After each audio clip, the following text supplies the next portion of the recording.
This week, Alex returns as we look forward to another jam-packed year on video games. What are the big titles to look out for? And what bold predictions do we have for the gaming industry? Plus, we named the best bullet heaven or hell game in this week's Pixel Picks Showdown. All this and more on this week's Pixel Parents Podcast.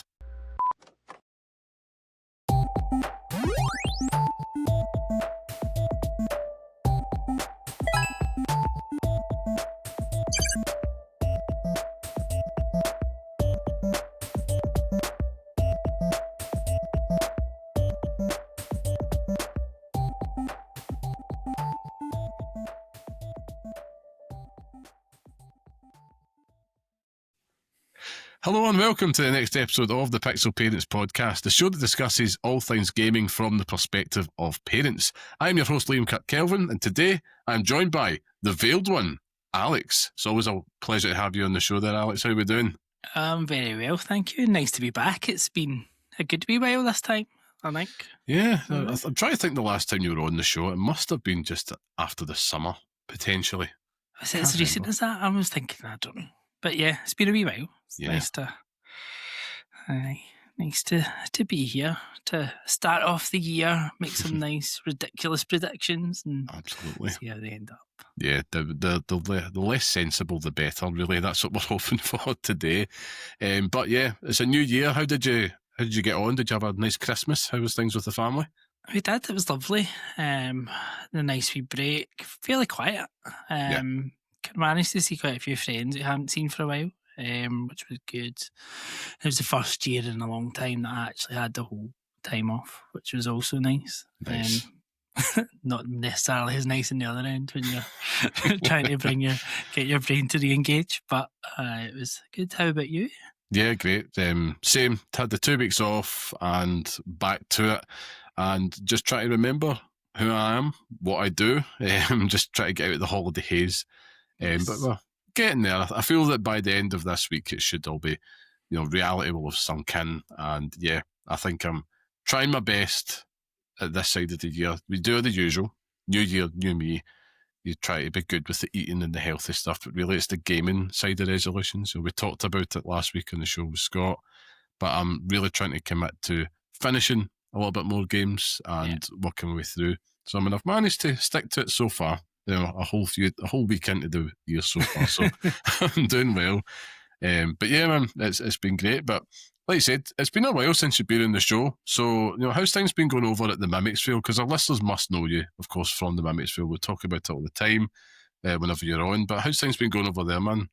Right, it's great. Like we just really enjoy what we're doing. Like, and it's kind of, I wouldn't say it's grown arms and legs, but it's certainly had a nice wee bit of pace to it towards the end of the year, and we don't take it too seriously, which I think is the best thing about what we do now. I think there's been various different things in the past that we've done where you kind of get to a stage and you get great ambitions and we'll do this and we'll do that, and I feel like we've learned from maybe our mistakes over the years. I'm like, no, this is what we're doing. We enjoy what we're doing, and we just lean into it. And it's just as nice. Us, Ben and Lewis and I have known each other for quite a wee while now, and I think you can tell. Yeah, definitely can. It's lovely. It's nice. Now, like it says, we always encourage our listeners to go and check you guys out. Obviously, friends of the show, big fans. So please, if you've got some time there, just go on your Spotify, whatever it is, and just type in the Mimics Field. Go check the guys out, show them some love. But we've got you for this episode today, Alex. You're all mine, so we're going to be chatting some video games. And yeah, I think before we do though, I think I should probably get some housekeeping out the road, all the usual stuff, and we get right into it.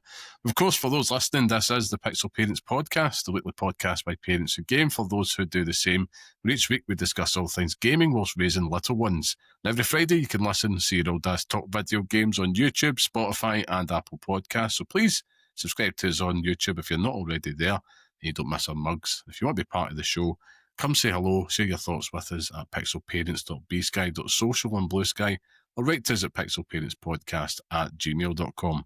And finally, if you want to support the show, go join our free Patreon. You won't miss any episodes. You can chat with the community and you get bonus shows, all gratis, all for free, at patreon.com/pixelparents. And if you're not there or anywhere, we 5-star review, share the podcast online with your friends. Whatever you do, it helps us out. So thank you, everybody that joins us each and every week. Now, with that out the way, Alex, I'm keen to know, what have you been playing this year so far? This year so far has very much been dominated by Yakuza Kiwami. Seems to be this time of year that's where I land.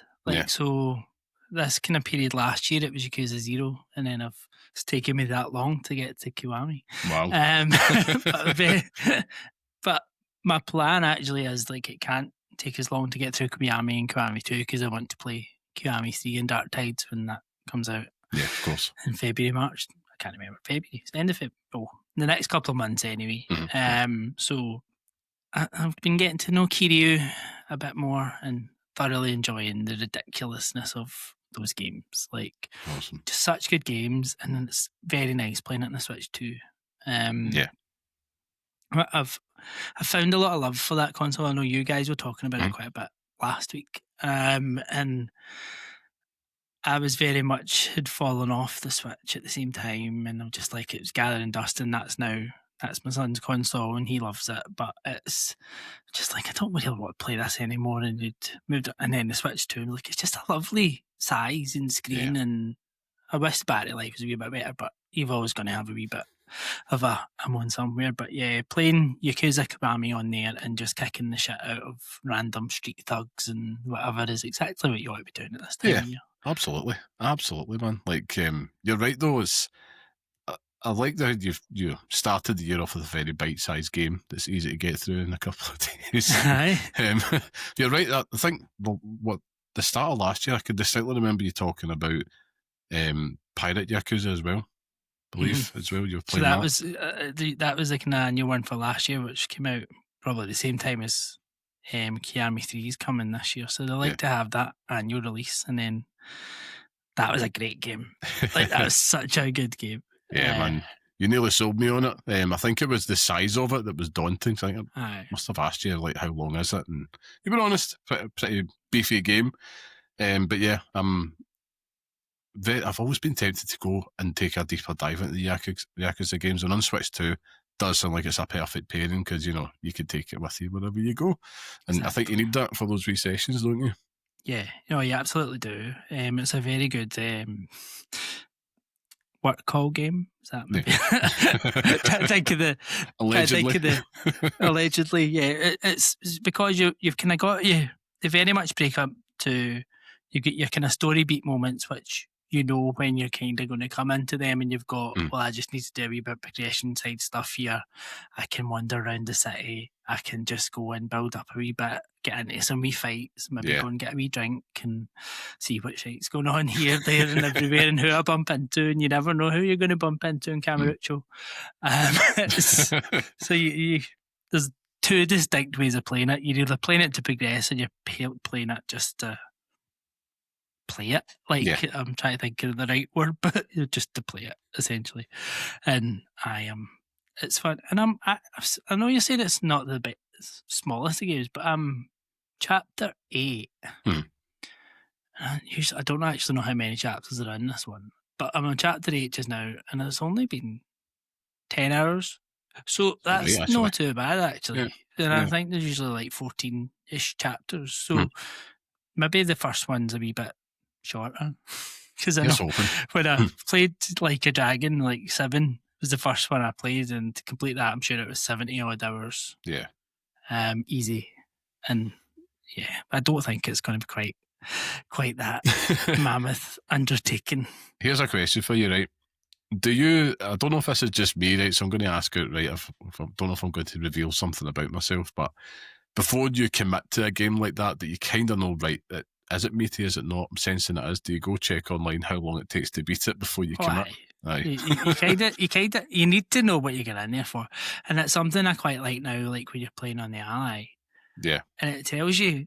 I mean, you don't even need to go look it up. It just tells you. It's how long to beat is this many hours. So okay.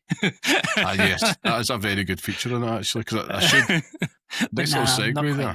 Nice little segue though, Alex. Because I should add that this is the first show I've did since Santa has been, and he was kind enough to leave me a ROG Ally X in Christmas morning. So I've been. You must have been a very good boy. I was indeed. Either that or he responded to all those threats I was sending him to send this one. But yeah, it was a big surprise. Wasn't expecting it at all. And we have spoke about it off show, because I thought, right, who do I speak to about this absolute behemoth? And had to be yourself, because I know you've been singing its praises since launch, Alex. And I see it now. I see the light. It's a good machine. Yeah, it's a beast of a machine. I don't think you really appreciate how beastly it is until you try and make it run something that needs a bit of a beast, and then you're like, that is quite impressive. Yeah, aye. I mean, it's also like my first foray officially now into PC gaming, so I have to announce that to the audience. It's like I'm now part of the dark side, the underworld. But yeah, it's been a very interesting experience in that front, because naturally it's not as pick up and go as a console. But then again, once you get things set up and you get into the groove, it kind of is. So I've been really pleasantly surprised, and I'm totally with you. Like the power of this thing, the power of the sun in the palm of my hands, as they say. It's definitely impressed me, and I've been playing quite a few games, as you can imagine. To be honest, since I have got it, I have not played anything else. So I started off like there was a time before Christmas and after Christmas when I had got that thing, and I've just not looked back. And it's a shame, because I've started off a couple of games that I was going to commit to for my break. So start of my holiday, I started playing the likes of Metroid Prime 4, beat that, and have to say, not my favourite in the series, but when it was good, it was great. But the closing hours for it, for me, let it down big time. I'd probably give it a 7 on our scale, to be honest. But that was kind of like, right. That's probably generous. Controversial. No, I think I am being generous to it, but I know that I'm probably giving it a little bit more of the nostalgia glasses there. But I did have a blast up until the end. Did you finish it, Alex? I never played it. It wasn't one for me, and Ben and Lewis both played it in terms of the Mimics Vale, and they didn't finish it. I think both of them, I don't think they have now, but I think they just didn't. Lewis more than Ben, I would say, is a Metroid fan, but not so much. I don't think either of them were particularly prime. They're more like the classic 2D Metroid games, but I think it's just felt like a slog. Like that was the impression I got, particularly when you went to that barren open world and had to drive in between places to actually do it, and you're just like, that just sounds horrendous. When they were talking about it, I'm like, I can't see how anybody must enjoy that. But I know if you're a fan of the series, I know there is bits in there that you can enjoy. It just feels disjointed is probably the impression I get.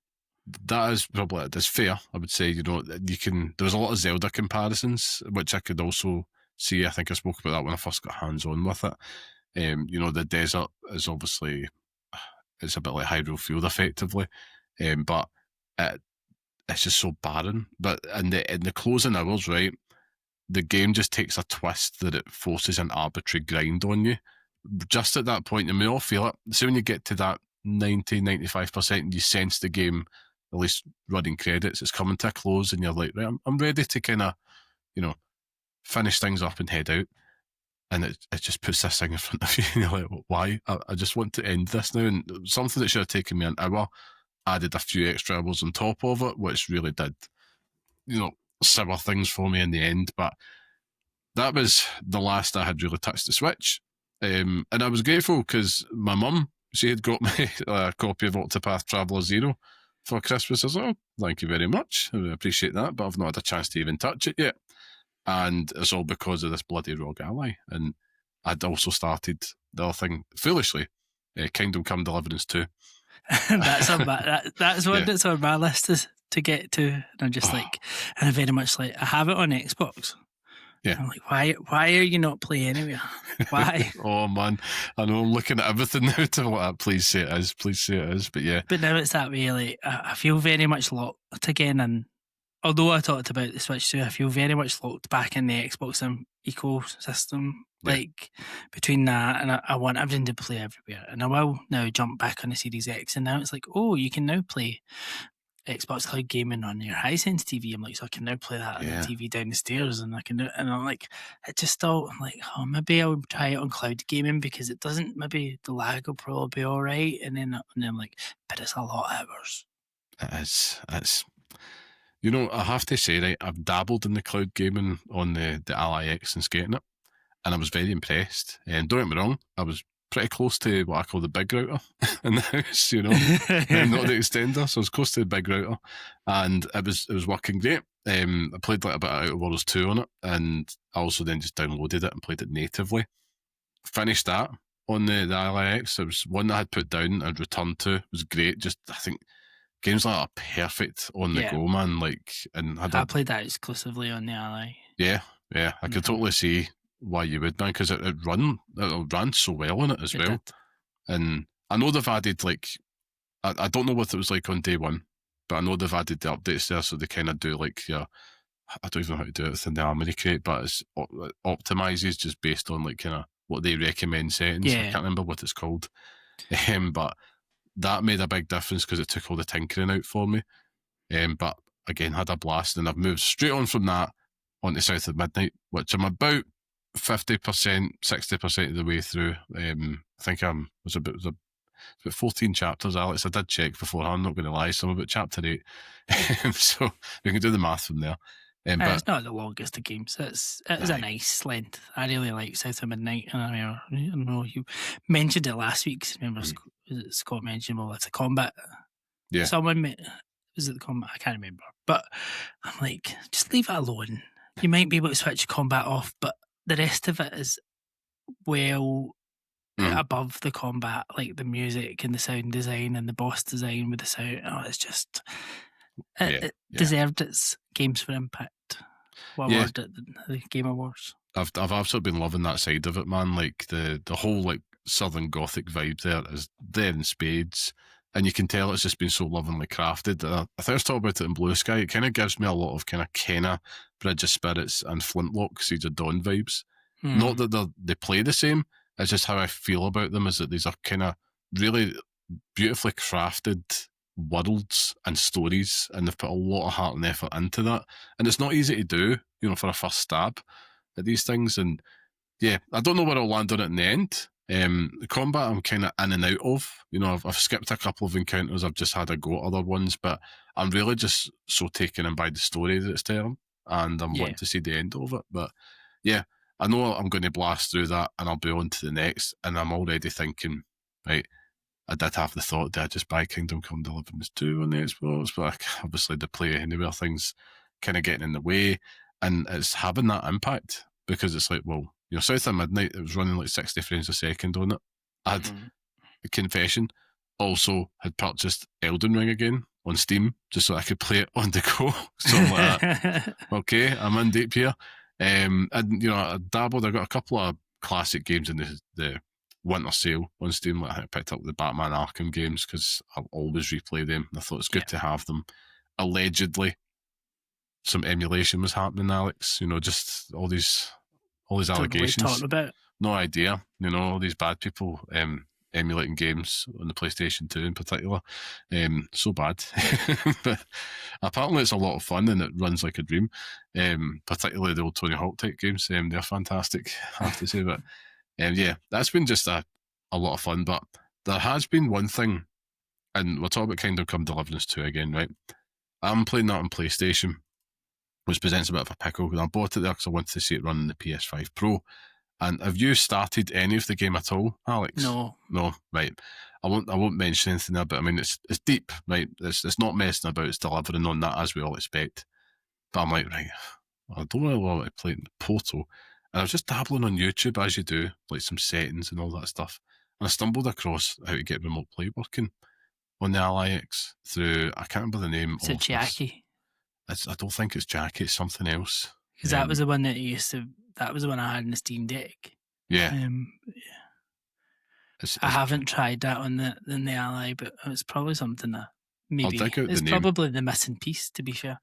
I'll dig out the name for it, Alex, and I'll send you it. The only thing you had to purchase a license for it. It'll be PSX. Is it PSX Play? That's it. PSX Play. I've got that on my Meta Quest. Right, okay. Right, yeah. because they had to get the license to get a key to then make it work on the Quest. So I think I have purchased and have a key, so I probably have all the bits I need to Put it do on it, there, yeah. Alex. It's shockingly good. Like, it runs better than the Portal. That's all I will say. So that could also be a game changer, because I'm thinking, right, that's enabled me to effectively play everything bar my Switch, one device, and hey, let's just go for it, because I've got like a Ghost of Yotei Platinum running me. I've still got my sights on, but yeah, it's just been so much stuff, man. Like, it's almost overwhelming in terms of the channels that it opens up to us, and I'm just looking forward to just kind of playing more. There is one thing, though, you were absolutely correct about, and we were discussing this just over the holidays, and that thing is very, very loud, and long-suffering partners may not be a fan of that if they are trying to read a book around you. And yeah, I've had a couple of comments my way just to be like, that thing is so loud. So not quite the Switch 2. Yeah. And it's not, and just to be that, it's not the fans or anything, it's the buttons. Yeah. Yeah. But I mean, it's all the Xbox controllers, to be fair. Like an Xbox, the buttons in the Xbox controller are noisy, but yeah, it's very noisy buttons. Sounds the exact same, but you don't realise it, because I'm sitting there, I've got like my AirPods on, and I'm just playing away, and I can feel the glance, and it's like, that thing is really loud. I'm like, oh, okay, I'm sorry. But you take the AirPods off, and you're like, dude, that's quite clicky clacky. Bar the shoulder buttons, but yeah. I didn't notice as much until it was Marvel Cosmic Invasion I was playing. And because you're just, he's like, are you nearly done with that? Like, are you going to stop that? Are you going to go somewhere else, please? Like, right, I'll play something else. Because a lot of the things if we're watching TV, a lot of things I'll play are like more survivors. Like, so I'm like, I'm just using the thumbstick and I'm not really pressing the button, so that's fine. So it's very noticeable then when I'm actually pressing the button. Yeah. What a game, though, man. Did you enjoy Cosmic Invasion? I did. I actually haven't finished it. I've played a wee bit with the wee man. I need this one of the ones on the list to go back to, but I keep thinking about over the last week. It's an easy one to pick up and go back to. So I think that would be a fairly high up the list coming forward. Yeah, it's a perfect one that you can play with the little ones, to be fair. Like, I think we both, Scott and I, finished it with the wee ones, and one of my favourite memories, to be honest with you, because you just get to sit and geek out over Marvel stuff, which I'm, absolutely buzzing with. But we're living in the age, Alex, I'm still the resident MCU apologist on this show, right? But with Doomsday in the horizon, I can't tell you how excited I am for this. But I'm also like, I don't think my son has the attention span yet to sit in the cinema for 2.5 hours. So I have the opposite issue. Yeah. Whereas he does, but he'll ask me absolutely everything that's going on, because he's just he asks all, and I'm like, no, but just watch film. And I'm like, I don't need all these questions. And he's like, he takes every single thing in, and he'll ask you the question. He knows the answer, but he just wants to ask you. And it's like, it was the same. I didn't end up playing too many games over Christmas because I was building this monstrosity behind me. Glorious. And it was as it was getting built and the tower was getting, he would take, because you get different minifigures and different bags as you were building it, and I think that's the set with like the most minifigures that like have released or something. It's ridiculous number of minifigures in it.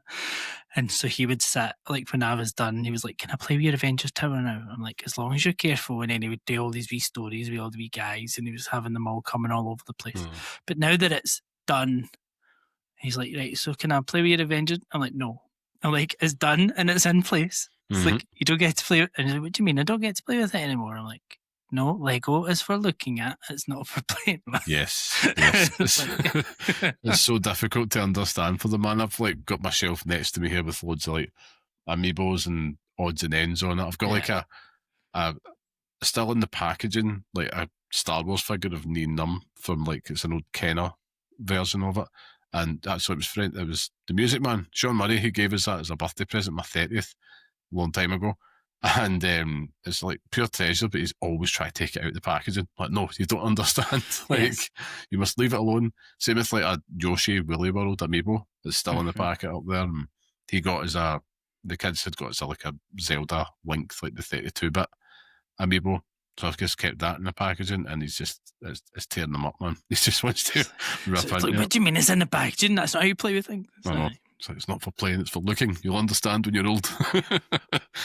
I know, but yeah, it's there's so much stuff to be excited about right now. I'm heading into the new year feeling like I've got a new tool in my arsenal here with the Ally X.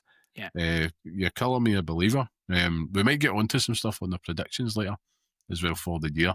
But I suppose it's a good time for us to kind of lean into the games first, Alex, because it's a new year. We're all full of hope. We're all full of dreams for the year ahead.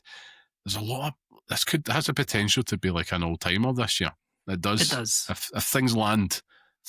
But I thought we have to start off with the elephant in the room. Before then, I'll ask you other anticipated games, but it's going to be defined by this very, very small game that nobody's talking about at all, which is Grand Theft Auto 6. You know, it's 2027, yeah. Are you a non-believer? I see no way now that it's sitting so close to the end of the year, and we're over what 3 delays now. Yeah. 3. I don't know. This is get March 2027 written all over it for me now. Like it just feels it. I hope you're wrong, but I can totally see it happening, because at this point you're like, right, do they want to risk that thing coming out and have like a hint of performance issues? Because with the fidelity that they're looking to achieve with this game and the sheer depth and detail that we know Rockstar for so well, do they want to be known as like the cyberpunk? Could you imagine if they had fumbled this in launch? And I think they're petrified of that, rightfully so. You know, it needs to be perfect, and I think it's a sad state of the world that we're in now. Like everybody is going to be looking to tear this game down, and it's awful. Like, but that's just where we're at. Like, we're not looking about how good is this going to be. Everybody's sitting there and just going to be like, where am I going to tear it down from? And personally, like, I'm not a GTA person. I've never been a GTA person, and I think that's because I was never a PlayStation person growing up. So it kind of always passed me by, and at the point where I've went to buy in, I just never really gelled, and then it was like, it's just not. But I can appreciate how people are and how people are excited for it, but I just hope they can just let it land it, and it is everything that people want it to be, because we've waited long enough for it. Yeah, I mean, okay, so how long has it been now? Is it 14 years? Jesus. It's the wait as a teenager at this stage, but I think I was keeping this one for later, but seeing as you brought it up, is in terms of like my prediction, first one as well, but sticking in the games with GTA 6, I think it's going to be a 10. But I think the clout chasers out there are going to say it's like a 6, just because, like you mentioned, the world has just changed. And I also think it's going to... What I'm most excited about, and this is the thing, Grand Theft Auto games are at their best when it's a send-up of American culture, and it's modern American culture, and this is post he who must not be named. I don't even want to say his name. But the guy that's in charge over there. And the world has changed so much, and I think by them lampooning certain parts of American culture today is going to create its own little pocket of controversy with the kind of right-wing snowflakey types that's out there, and you can see it, you can see the thumbnails. That's all I'm saying. And it's just going to make a road for its own back, and it's going to be, they're not going to understand that is kind of the point of it, but alas, I think it's going to be a fantastic game, a fantastic achievement. I hope to God it comes out this year, but it's just looming a shadow on everything. That's the thing. Like, it's every other game we're going to talk about here, it's always, they're probably with one eye watching. Is it going to land? Could we buy ourselves another couple of months ourselves if that gets delayed? They're kind of like the 007 First Light effect, you know, that was due to come out in March. You can tell they've delayed it now because they knew they've got a little bit more time. So, yeah, it's one of those ones, isn't it? They should do a wee pre-order bonus, like get a free in-game like MAGA hat if you pre-order. Oh man, could you imagine? I mean, I can't really predict what it's going to be, but you just know that they're not going to be able to help themselves. And if they don't do it, if they don't lean into the ludicrous nature of right-wing American politics just now, it's a missed opportunity, because what a chance to take the piss. I mean, even just this week alone, they've got probably about a year's worth of DLC. Yeah, exactly. I'm sitting there last night, and I'm sitting playing the Ally, playing South of Midnight, and my wife is sitting watching this Alan Carr show that's on, and Amanda Holden. The design stuff's quite funny. And, excuse me a second, to cough. She turns and she goes, "Is America trying to take Greenland?" And I'm just like, I don't know, probably. I'm just trying to play my game in peace, because I'm trying not to watch the news as much these days. I'm like, I can't keep up with this, man. Mental stuff. But we should get back to it, Alex. But we've got the big one out the road. Give me one of the most anticipated games you think we should all have on our radars this year. I mean, I think for me, and it's maybe not. Forza Horizon 6 that's what I'm waiting for, and what I think a lot of people. I'm interested to see how it lands. I mean, and I think Tokyo should be a great, or Japan, sorry, should be a great setting for it.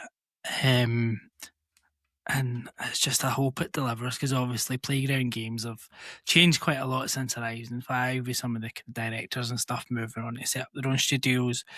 They've also run in with Fable as well. So, I mean, this could be a huge year for Playground. Like, they could really stamp their mark, and like we are Xbox's Insomniac or something like. Yeah, absolutely.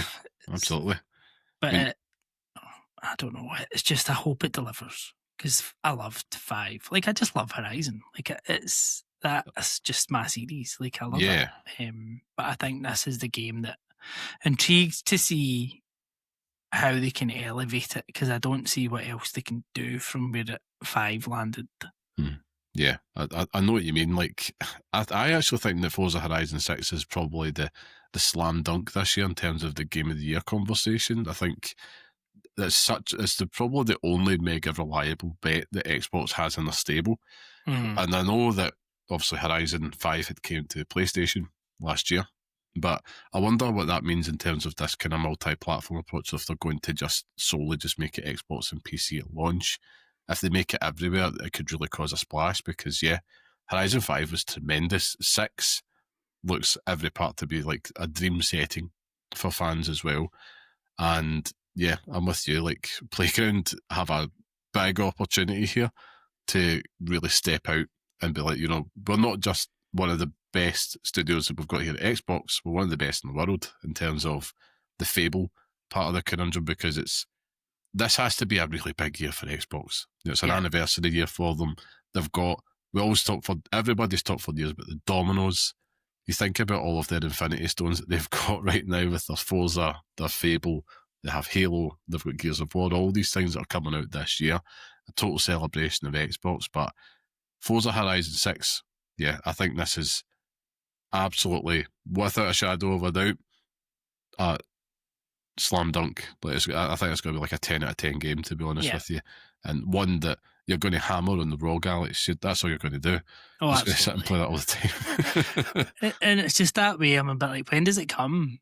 Like, and I think this is going to be the most interesting part of Xbox's year, because obviously we should hope soon get a date for the developer direct. We know it's January, but they've not confirmed the date. And you're like, I just have a feeling that Horizon could be like March or something, because they're already sending out like influencer kits and stuff. So like influencers are getting their nice wee merch boxes that have, there's little, you think about the little people as well sometimes, because I would love a little Forza Horizon 6 box somewhere. It would be nice. But I don't know, it just feels like it could be early, because I don't see Halo coming till later in the year, and I think Fable, I don't know, it feels like a summer game. 100%.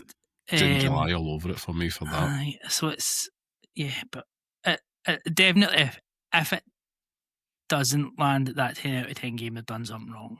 Yeah, I think so. I feel like a step backwards for the series, even if it was like a 9, because it's been such a hallmark of quality on the Xbox and so reliable. But my gut's telling me, and I base this purely on nothing, just purely gut feeling, I feel September for Horizon 6 myself. I don't know why. I feel like they're going to give it as much time as possible to cook, but also keep it close to the Game of the Year conversation at the end of the year. Yeah. Get a couple of months in the limelight, and then just, everybody just hands stuff over to Grand Theft Auto. The only people that will be daft enough to release will be Xbox again, with like Call of Duty in November going up against it, maybe end of October, but within that window. But yeah, Horizon 6, but we touched on it there. Naturally, we have to touch on Fable as well, like, the other side of the Playground coin. Again, year of the Xbox, big return, beloved franchise. I mean, I've got high hopes for it. I think it could harness the British humour that's so intrinsic to the series. There's that sense of wonder. From the little we've seen, it does look like it could be a return to form. I know the incels of the world out there are going to hate it, but who cares? Fuck them. I think I'm really excited about it. It's got lots of Richard Diorade in that in it as well, hopefully. So, yeah, I'm pretty confident for Fable. Same. I think it's one of those that can go either way, but I feel like they know what they're doing, and it feels like from what they showed when you did get that decent trailer of it, it felt like they understood the source material, and I think that's the biggest thing. It's not so much about what you're doing in the game. I think all of that stuff will be fine. I think it's more just the tone and the story and just how the presentation of it is. It needs that humour, it needs that satire, it needs that. And I think they've got it. So fingers crossed, because I'm really looking forward to revisiting Albion. Yeah. I loved the Fable games. I don't think I ever finished any of them, but that was just the kind of younger gamer in me where you just, play about that, and you move on, and play about that, and you move on. Whereas I think you've a different story now. But I hope so. I really hope so, because I'll be gutted if it disappoints me. I mean, it's got a lot riding on it, but I think, they've taken their time, they've not rushed it. I think we should be in for a treat for it, for sure. But we both mentioned their summer for that one. I think that's pretty spot on for Fable, to be honest, and I'm hoping so. Just something to kind of...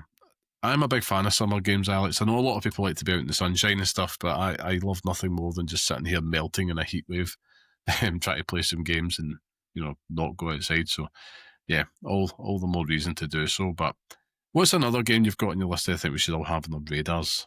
Well, I mean, you mentioned a summer game, and this is a summer game. And it's Lego Batman Legacy of the Dark Knight. Yes. And I'm sorry, but this is probably right up there as one of our most anticipated of the year. I think everything we've seen of this so far, again, just understands the assignment. Yeah. They've got the humour. They've got, I love a Lego game. I don't think that's much of a surprise. Nope. But it's more like in terms of, I just always feel right from Lego Star Wars right at the very beginning, like it's all been about the humour in these games, and just they're very almost like not a mockumentary, but it's like it's just a pure satirical take on the characters, and I just think there's so much material to draw from this. Between as it being part of the kind of Arkham universe, it just adds something to it. So it just looks great in everything that we've seen of it so far, and I don't see how this is not another one that's just going to deliver. Yeah, there's a real sense. There's a real rightful buzz about this game. Was it 29th of May? I think I've got down here. Is it coming out? Listen, with you, man. Massive Batman fan. Love the approach they're taking with it. Just the way that they're kind of dabbling across this pantheon of all the Batman lore, from TV, movies, the Arkham games, and of course the comics. But it's also the fact that it does look every bit its own type of Arkham-esque action game, opposed to a Lego game. And I don't... Listen, if it came out and it played, like Lego games in the past, I'd be happy with that. And I think it's going to have those elements, but it just looks a wee bit different. And then the open Gotham City, everything in there, man, and it'll be a good laugh. And again, I think this will be one, we've got the little ones there to think about as well. That's one that we'll absolutely have a blast playing with them on that. So, I look forward to it. I just need to ponder what system to get it on. But it's the hard decision, isn't it? Really is. It's probably, if it's got Play Anywhere tag, but we'll be getting it, Alex. That's all we need now. But yeah, great shout though. And I don't think that's been long revealed though, has it? It feels like that's only been better part about 6 months or something. That thing's Aye, it was at one known. of the showcases. I can't remember which one, but Yeah. it's not been too long. Well, I'm going to pull it back to like another known IP. It feels like it's a good one to talk about. It also a game coming out in May, and I mentioned it earlier, which is 007 First Light, because this has the potential to. I think out of a lot of the games we've picked here, I think this is either going to be fantastic or it's going to be a dud. I don't think there's any middle ground for this, just because of the IP and the expectation.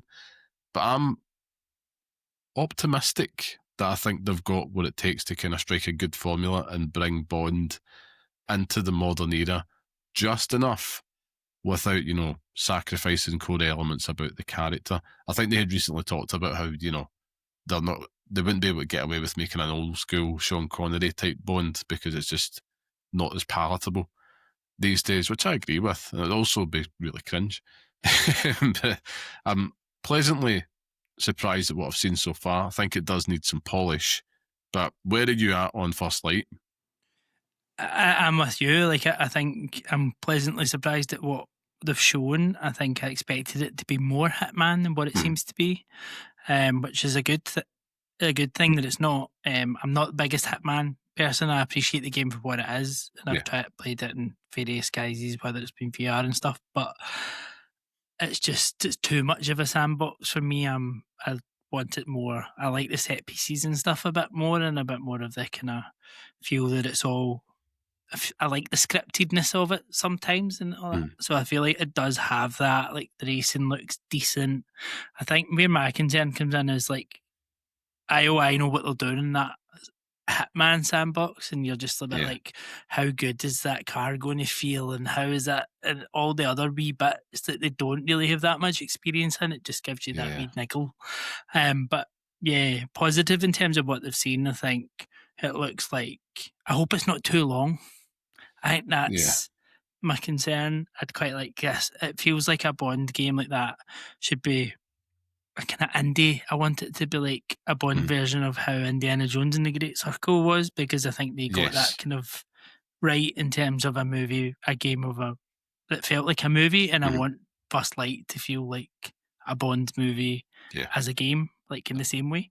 I think you're bang on. I think you're absolutely bang on with that, man. Like, I think if 12 hours would be a sweet spot for me, and I would take that and I'd run. But I think anyway, 12 to 15 hours max for this type of thing, with a little bit of, replayability, maybe a decent platinum hunt attached to that as well, would tick all the boxes for me. I think that's probably one I'll pick up on the PlayStation just because I want to see it on the Pro personally. But I think it has everything there. It's all the parts in play for it to just be one of those absolute, at least 8 out of 10, 9 out of 10 experiences. That's what I'm hoping for. If I get that, very, very happy. And I want to be, shaken and not stirred by that game, Alex. I had to.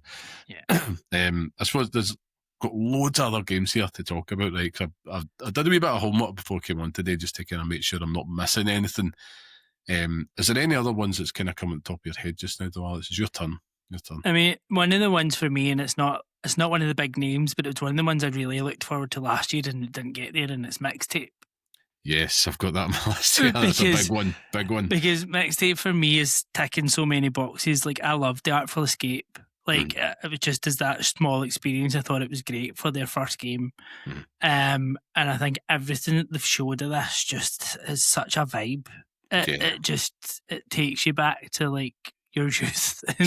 And I want that feeling right now. I want to go and enjoy the music and enjoy that kind of youthful experience of it. And I just think, because they did such a good job with the music and stuff within The Artful Escape, it just feels like the next level for them, and I've just got so much hope that this will deliver. It's high up my list. Yeah, I'm with you, man. I've got my notes here. Just that it's a lame-ass game, like thing, like that narrative-based adventure, the music, playing as, reminiscing his memories as teens. I think, what you got, like Smashing Pumpkins and Iggy Pop and stuff like that in there. Like, come on. Yeah. And also it's in Game Pass as well. So that's definitely one, if you don't have it, if you want to level up the subscription for a month, Mixtape absolutely needs to be on the horizon. But I was hoping that would have landed last year, but here's hoping that it might be one of those ones that just sneaks out before in the first half of the year. Maybe that's just wishful thinking, but we'll I see. still believe if that had landed last year that I would have won our fantasy critic. Yeah. But it cost me ultimately because it Oh didn't. dear. I just couldn't get a good enough game late on to replace it. Always one that lets you down. But yeah, I think there's plenty of options this year to get the score up, Alex. I need to give a shout out to the missing man here today with this next game for Scott Curry. I think we have to pay respect to Witchbrook, which will be coming out this year as well, because I think this is a game that's going to destroy all of his plans for the year. Basically, the perfect game for all the Stardew Valley sickles out there. The next 200-hour game. Another one that we kind of thought maybe had a chance coming out last year, but in terms of Fantasy Critic for this year, if you're playing, that might be one to have up your sleeve, perhaps. Maybe.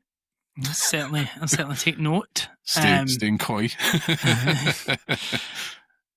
I need to keep those cards close to my chest, but yeah, I think it is one of those games where if people, obviously that kind of Stardew DNA, it's not one for me because I hate Stardew Valley, but like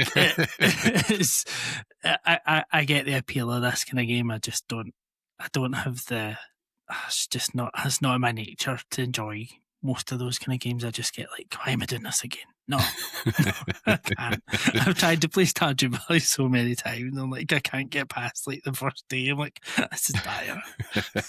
I know it's a big commitment. I will give it that, and I think if you do have the minerals for it, I mean, the days of me playing these type of games are long past me. But I know this would definitely be one that is on Scott's radar, should I say? But he'll play that with his wee one as well. Like they had a blast playing Stardew Valley together. So I'm excited for him, for Witchbrook to come out, and I'm also excited just to kind of hear what the community think of it, because it feels like we're due one of these type of cozy farming sims to kind of come back and make a big splash, aren't we? So it's been a wee while since you've had one that's just gone, there's always one every so often that just takes over, and maybe it will be that. Here's hoping, man. Here's hoping. But what's the next one on your list then, Alex? We've got plenty more. It's one I didn't expect to be on my list until the Game Awards, and it was everything I seen of this game at the Game Awards really made it more of a me game. It just felt more of a me game, and that's Control Resonant. Yes, absolutely. I liked Control, but it just like, I wasn't like, oh, right, okay, Control 2. I would have played it, but then they come along and they showed the differences in Resonant, and it was like more the combat and stuff, and more that kind of melee combat and everything like that. It's very much more me, and everything they showed of that side of it, I'm like, this is much more appealing to me now. And like, Remedy know how to make a good game. Like, they know what they're doing. They know how to write a story.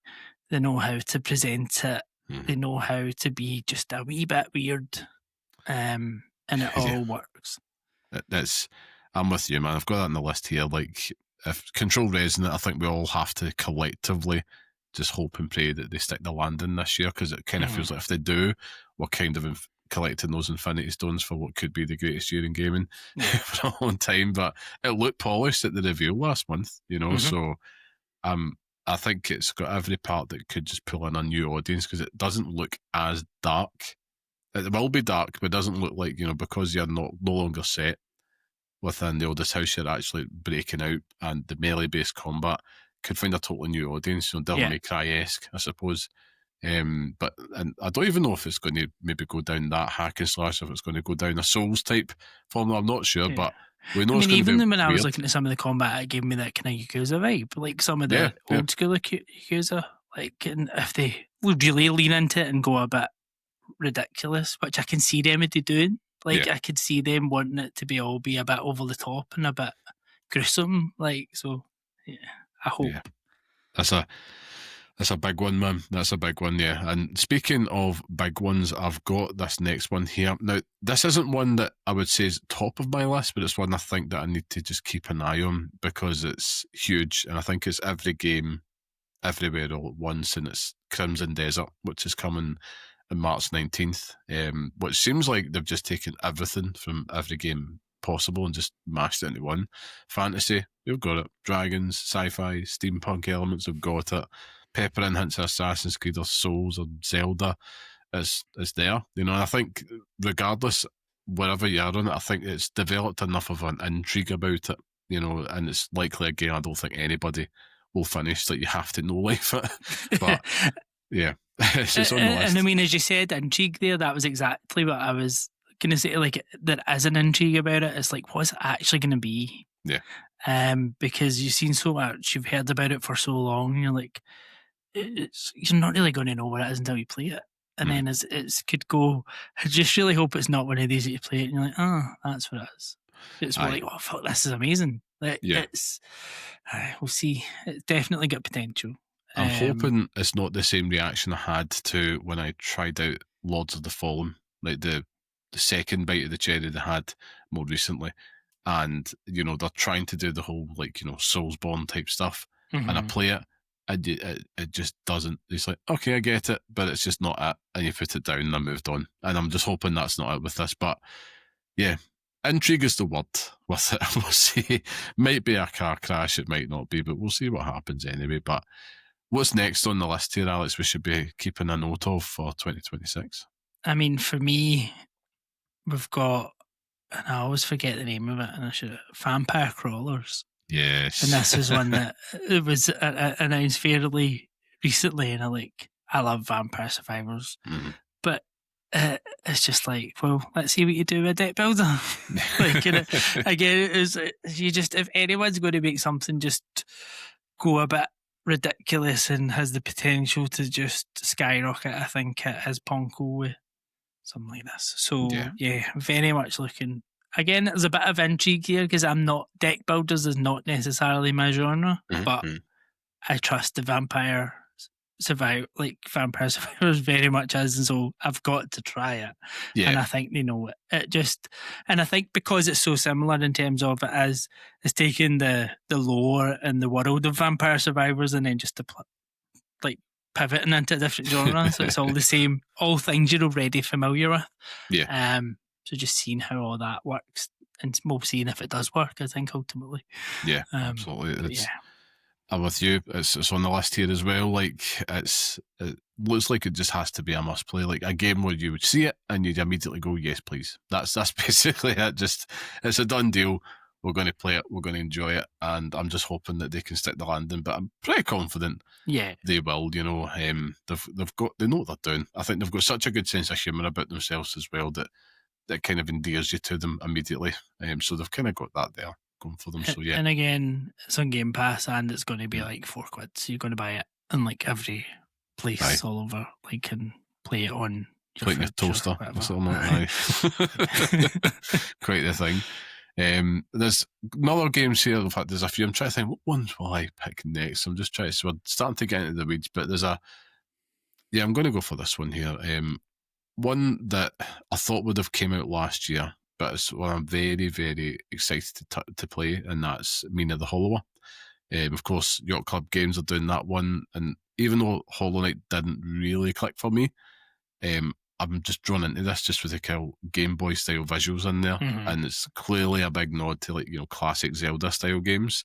I'm hoping that we get it this year, so it's one that I'm keeping an eye on there, and I think that could be something again that's probably going to release everywhere, and it's going to make a bit of a splash, and something I think that would be quite ideal to play handheld naturally due to the style of it. So yeah, it's one that I'm definitely keeping on the radar. And this is not a genre that generally appeals to me. Like, I'm not one for that kind of old school graphics type person, but one of the games I enjoyed the most last year was Pipistrello and the Cursed Yo-Yo, which again is a bit of a Zelda-like in that old school. Yeah. And because I enjoyed that so much, it's made me maybe I will. It does make me kind of oh, I need to try this because I might actually really like it. So we'll see. But I think I don't know, I had some alarm bells when they were coming out, a lot of those interviews towards the end of last year, and you're like, oh, this is make or break for us. If this doesn't do well, then it could be the end of Yacht Club and all this. And I'm like, is that you coming out saying, please just go and buy this game because we're not that confident in it? Or is it we're still confident in it, but you really need to buy the game? You're a bit they took it back to scratch, so didn't they? And they started all over again with it. It's not like a big Jason Schreier report kind of tail end of last year that kind of revealed a lot, but yeah, just got to stay positive on it though. I know. It looks cool, so that's the main thing. Looks cool. What's your take on a swig there? I'll let you ponder what the next one is on your list there, Alex. I mean, I feel like there's a big one that we've not mentioned yet, which is in the earlier part of the year, and it's Resident Evil Requiem. Yes, absolutely. The more I see of this, the more interested I am in it. I Hmm. like the kind of dual aspect type of it. Now kind of know what it is. I think they always like that Ari engine always just pushes the envelope with the graphics and stuff, and you're at this stage, Yeah. what are they gonna, as you say, it's one that you're gonna need to play on the PS5 Pro and just see what it looks like. Yeah. I've only played more recent Resident Evils. I was never kind of the early ones, but like I played and I enjoyed it. But this feels more. I quite like that you're going to have more of that action side of it as well as the kind of like not horror is all horror, but you know what I mean. Yeah. Like so yeah, I think this everything we've seen in this I think just looks good, and I think even how they've unveiled it in little bits and they've kind of drip fed wee bits of it and then kind of leaned into the leaks of the rumours as well, and they don't seem to miss with Resident Evil these days. No, they don't. They don't. And I'm with you, man. Like, it was the 27th of February, and I'm the resident coward. You know that I'm the resident coward on this show, right? So, but I still always find myself drawn to Resident Evil. Like, I'll play parts of it before I have to tap out, but I'll still like either watch someone else play it or I'll just go watch a playthrough. And it's just because I get too sucked into it. But everything you see this is a lot to get excited about, and yeah, the way that I think it's going to be a bit of a good palate cleanser for fans as well after the kind of supernatural horror elements in Village and then kind of going back to this action. It kind of looks like to me, whenever I see it, I'm thinking this is the game I bet that they hoped Resident Evil 6 was. Like in terms of leaning more into the action style of it. But they've obviously struck the balance. There's still the survival horror elements on show. And of course, you've got Leon coming back as well. So, I mean, happy days, you're going to get that pop. But yeah, I look forward to kind of hearing how Scott and yourself get on with it at launch, because I am a coward. I'm not going to pick that up on launch, Alex, just because of that. But I'm very much intrigued to see how it lands, and who knows. And Scott's not going to pick it up on launch either because he's not picking up any games on launch. That's also very true. So I'll just have to wait for you, or maybe I might have to take one for the team. I'll do it for charity and stream, just me crying my way through it. But I mean, he's allowed to buy it the day after launch, so it's fine. True. That was such a great out, that one. He's not sticking to that. I'll need you in as a commissioner here just to hold him to task. Yeah, he's absolutely at it with that one, but I'm sure he'll hustle away around it. He always does. But yeah, Resi Requiem. I suppose we should stick with Capcom, shouldn't we? Because we've also got Pragmata coming this year, believe it or not. Aye.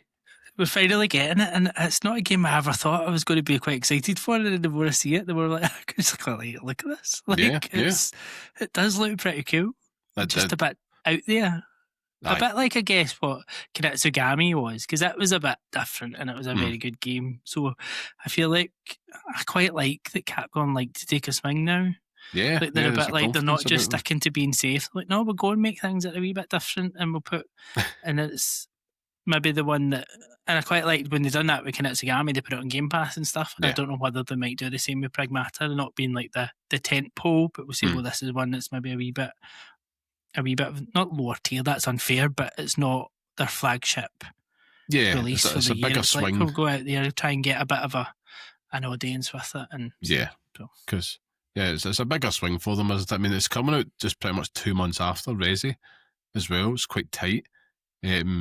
Excuse me a second, this cough just will not go away today. I think, was it 6 years since the review? And it almost feels like it was becoming a meme, and here it is, so quite a thing. But yeah, there's a swagger to Capcom just now, which I'm enjoying, and I look forward to kind of seeing here if sticks to landing. That could be on Scott's one of his 4 Game of the Year list. We never know. But I'm sticking again with them here because we've also got another game that might see the light of day this year, which is Onimusha Way of the Sword. I feel like would be amazing. It's wishful thinking about in January. How good would it be if this finally landed? But I can totally see it sliding to the start of 2027, if I'm No, honest. I think we'll see this year. I don't know.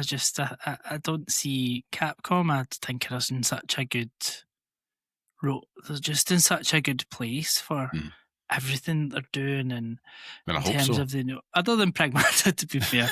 But like, I don't see any way that it doesn't land. Yeah, I'm hoping that it does, though. I mean, if it does, I mean, we're already like this. All these games we're talking about, we've not finished yet, and it's like it will be an all-timer. But I think we need Onimusha back because right now we've had a lot of samurai games that obviously it's been quite in vogue, I suppose, in gaming of late. You've had like Ghost of Yoti, you've had Assassin's Creed Shadows, but outside of those two, a lot of them are, if you want your fix, they're in like crushing difficulties. And Onimusha is going to just kind of give people a different way into it, bringing people back to the series and who don't want to kind of go through mad difficulty for the fights. They can if they want to, but yeah, if it does land, this could be game number 3 or 4 on Scott's Game of the Year list. So yeah, it's big year for Capcom. All the pieces are in play for sure. But any other ones you've got on your list there, Alex, that we should be keeping an eye on as we head into this year? I feel like we've got this far and we've not mentioned PlayStation or Nintendo. Like that kind of. Yep. Maybe it says a few things, to be fair. But I suppose if we go, we'll go PlayStation first, because I think Marvel took on Fighting Souls. Everything about that just feels like that's going to be something. Yeah. I think if you get the Marvel IP right, then it's always going to take off. 100%. But I just think everything we've seen and how tight this looks, how great the art style and everything is in it, and even it's going to be the ridiculous thing about PlayStation releasing that ridiculous fighting stick to go alongside it, and it's all going to come in a nice package, and it's going to be one of the best new fighting games I've seen in a long time. 100%. 100%, man. Like I played the beta recently, which was a lot of fun. It was enough to convince me that I definitely want more. I would have picked it up anyway because, like you says, the IP, right? I'm going to be there for Marvel, but I won't be faring online with it because I got absolutely schooled. But it's one that I want to play local, one that my son will want to check out as well. So he oddly loves fighting games. Like he's been playing a lot of classic fighting games with us, and he just seems to enjoy them. But yeah, Tokon Fighting Souls, I think, has every part the opportunity to be a big, big splash, but it's not on the Evo list yet. So it's either not going to make it, or it's like a last minute addition, which I doubt is going to happen, to be fair. So that could be one that could drift a little bit later. We'll just see. But there's another big game you mentioned, PlayStation, and it's also a Marvel IP, which is Marvel's Wolverine, which is coming out fall of this year. And it does look like Insomniac. You mentioned them earlier, we'll talk about Playground, but Insomniac, they look like they're all set to deliver yet another comic book masterstroke here with their take on Wolverine. After that reveal, I think we're all a wee bit, not worried, but just like tentative, thinking, is this going to be kid gloves? How are they going to set the tone that we all want from Wolverine, with it being a little bit more violent and mature in that Spider-Man world? It looks like they're definitely all part of the same world, but yeah, after that reveal, we're like, hell yes, they're doing it. Hopefully, it's going to stick the landing. That reveal trailer with like Omega Red and the Sentinels, Mystique and all that. It looks like they're going to do a deep cut, trips to Madripoor and all that in Canada. But I'm hoping that it does for. They have the same success like they had with Spider-Man in 2018, but I think it's going to do what Spider-Man did in 2018, and it's going to be an excellent game that's going to get overlooked in a very hotly contested year for massive releases when it comes to Game of the Year, which no shame in that, but that's kind of my thoughts on it. It's probably the one that I can see moving for GTA. I can see Wolverine moving into 27, but I don't think PlayStation can afford for Wolverine to move into 27 because it's such a dry 25. 26 is going to start bad with Madison. There's no doubt about that. Yeah. And I'll take this in my next game because again, it's one that I'm looking forward to. Saros. Yeah. Is I think it will be very good, and how smart I really like a Housemarque game. I loved Returnal, but I couldn't play it. Like, it just wasn't good enough to play Yeah. Returnal. Like, it was just pretty tricky. it was such a good game. Like, and I loved everything about it. And I put 20 hours in it and never beat the first boss because I didn't have the patience. I just get so frustrated every time. And I think it got to that stage where you wind yourself up as you get to it, so you're never going to beat it because you're already wound up before you even start. Like, so you just, maybe if I went back to it now, I think I'd fare much better. But at the time, I'm just like, I can't. But I think it looks good. I think I don't know enough about it yet to really be like, because it just feels like they've taken Returnal and they're just putting a new skin on it. That's maybe a bit unfair, but there's a bit of that. You're right, though. You're right. Like, it does feel very, very close to the Return. I don't know if like it's some type of shared universe or something. I don't know too much about it. They've probably come out and said it's not, but it's very, very similar in a lot of cases, and not in others, but it does have like a Rahul Kohli in it as well, which, big fan of his. So, I mean, it's going to be pretty cool to see him kind of take the lead in a game as well. But fun fact, do you know Scott got the platinum on Return? I have no idea how he did that. No. Absolutely madman, so he is. Madman. That just feels like you're punishing yourself for something. He does like to do that. Yeah. He does pick punishing games to platinum. But Saros, you're right. I mean, I'm trying to think of any other. Oh, there's one other one for PlayStation, right? Since we're sticking on them just now. So we talked about Wolverine, talked about Saros as well. Phantom Blade Zero. Now, I know it's coming to PS5 and PC, so I'm not sure if we can necessarily call that an exclusive, but 9th of September, that's dated for. I remember when I was looking about, I thought that's still to have a date attached to it, but it does look pretty damn sensational. These kind of like wuxia games are kind of starting to come in after, like, Black Myth Wukong, but, playing as this kind of elite assassin, you've got 66 days to live, and you're basically trying to clear your name as you've been framed as kind of your leaders kind of got malkied. That's probably my synopsis for it. Action RPG fans, I think, are going to have an absolute great time with it. It looks just incredible, and that could be another one, but it's not in the upper echelons of PlayStation exclusives. It's going to be one of those ones where you're going to get a die-hard niche audience and what's a very hotly contested year, but still one I think that's worth having on the radar. I think it'll do pretty well. No, I agree. It does seem to have a bit of a cult-like following. There's something about it that does definitely resonate with people. So see how it lands. I just hope it, because I feel like was it Lost Souls aside, kind of always put the two of them, and it obviously didn't quite get overhyped and under-delivered. And I hope the same thing doesn't happen with this one, but I don't think it will. Fingers crossed, man, because it has every chance to really kind of surprise and delight, I suppose, and there's always a space for that. And there's another game that I've not got on my list that's just got in my head there that I need to come back to, but I'm going to pass it over to you and see if there's any other ones that you think we should have on our radars. I mean, Mario Tennis. Yeah. I mean, we know that's going to be rubbish, but we'll still play it. So we'll still play it. We will, because we can't help ourselves.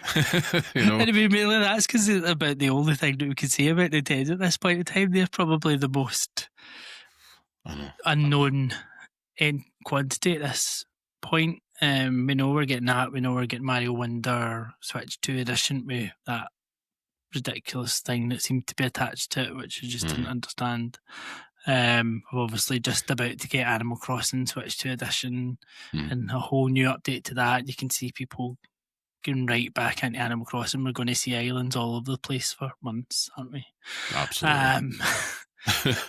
I mean, tennis is about the only one we know is like new and is coming at this stage. So the thing is that Nintendo are keeping their powder dry because they've got a couple of big anniversaries on the horizon. To name but a few, you've got Pokemon 30th anniversary, and you've got Legend of Zelda 40th anniversary this year as well. And in terms of Pokemon, I don't see anything big getting announced outside of perhaps bringing some classic games to the likes of, Game Boy, Switch Online type thing. And same with Zelda. I don't see them really dropping anything, maybe outside of like an Echoes of Wisdom type sequel out of nowhere, but they might at best hint towards like a new mainline Zelda is in development. But I don't really have high hopes, and that's just after last year with the Mario 40th anniversary. And I thought, man, they could have did so much more with that. We know we've got the Mario movie this year, and there's a big opportunity this year for them to release something else. But I don't know. You're right. Like Nintendo, you know what's going to happen. This podcast is going to go out, and they're going to drop a massive direct, and they're going to announce all this stuff. So who knows? Maybe we manifest that instead. But if you're a Nintendo fan, just keep your fingers crossed. There will be something this year. We kind of promise. I know. I would hope. It's the hope that kills you. One game I want to put on the radar here, and it's not Nintendo, but it was shown off at a showcase from Xbox, and that was There Are No Ghosts at the Grand, and it was shown off last year. One that I think was very unique and special. I think it's a debut game from Friday Sunday. Basically, you're playing, it's a mystery game, supernatural musical renovation game. Very Lovecraftian, very British in the humour, and just looks very creative, original, and one that when I remember seeing it, I'm thinking, yeah, I'm very much looking forward to playing this year. They seem to be committed to it coming out this year, and it looks like it'll be Xbox and PC Game Pass game then, so that's in the bag. One I think that should be on the radars for people this year. I'm starting to whittle down a lot of stuff on this. There's a few more here, Alex, but you got any other ones you think we should be keeping an eye on? I mean, I think we've got most of the big ones, but there's so many. Yeah. Like, we could sit here and go for about another hour and still not really run out of games, because I don't know if you just want to, like, there's a few other, like, little ones that I'm looking forward to, like Dench Attack. Like, so that is shown off. I think that was Summer Game Fest or something, we've first seen that, and it's like the kind of anime looking, is it a bus or a train that's doing ridiculous tricks? Yes. It's just like, that looks so daft, I'm going to love it. It's and then so many. We give us a quick fire ones. We can just rhyme off a few more that we should be watching, because you're right, we could sit here all day. You get Dragon Quest VII Reimagined, which is fairly close to the horizon. Like, I'm not a big Dragon Quest fan, but there's something about the art style and everything and all this. I'm like, I could play that, and then I'm like, it's probably going to be about 150 hours or something ridiculous. Like, Easy. It's Easy. one of those big games. With the Feb with that one, not far. You've got. I did have a list. I think I covered most of the ones on my list, but there's even there's a new Teenage Mutant Ninja Turtles VR game coming, which I look forward to. Empire City. See how we kind of get with that. You might get the Dust Bloods on Switch too. Who knows? I'm hoping so. Hoping so. Professor Layton, which Scott will be sitting there hoping comes out. It's got to happen eventually. But yeah, I think that's probably about it for me. There'll be loads that I've missed, because there's so many games already that we know are coming. Yeah, I mean, I've only got a couple more here on the list that's worth actually looking out for. I think for me, we've got Blood of Dawnwalker. So that was made by the CD Projekt Red X team. So it's like an open world RPG. Basically, it would have to be vampires and humans. You're in between worlds, and they promise a very open approach to questing. Looks really, really cool from what we saw of it. Want to keep on the horizon there for you. Bradley the Badger. That was just shown off at the Game Badger Awards. game. Yeah, so, I mean, looks like a pure brilliant love and send up of video games. We saw they were kind of referencing worlds like Bloodborne, The Last of Us. It's got music by Grant Kirkhope on it as well. And it just looks like it's very meta, something that's definitely going to be a lot of fun. I think it's PC only so far, and it's not got a release date attached to it. But we remain hopeful. We'll see. What else have I got here? I don't know if you mentioned that there, Alex, but apologies if you did. Fire Emblem Fortune's Weave. I didn't. That's a Switch 2 exclusive. Just as I've said, I can't think of ones for Nintendo, but I've got it here. Need to give that a shout out for Scott in his absence, because he'll be sitting there yelling in his car right now. We've not mentioned Fire Emblem yet. That's for you, Scott. Yeah, because I forgot as well. We'll just say the same. And then we've got that Yoshi game with the book, or Yoshi and the Magic Book, or whatever it's called. I can't remember the actual title, but it's something about Yoshi in a book. But no doubt that actually might be quite good. You've got that Pokemon one as well, don't you? Was it Pokepia or something like that? Poketop. I can't remember.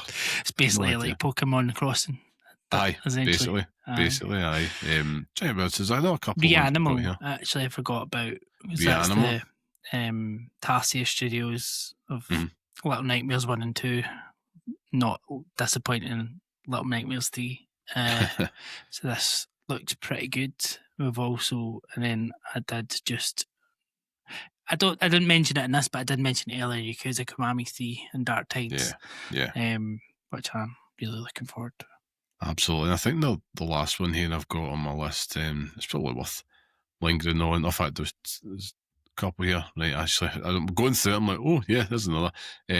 Just doing very quickly. Star Wars Galactic Racer, if it comes out. Oh, yeah. High on Life 2 at the start of this year, February 13th. Now, I didn't play the first one, but there's been a lot of buzz about the second one. And also they've added skateboarding in there as well, so I'm going to check that out on Game Pass. And Highguard, which is free to play, and that's out this month.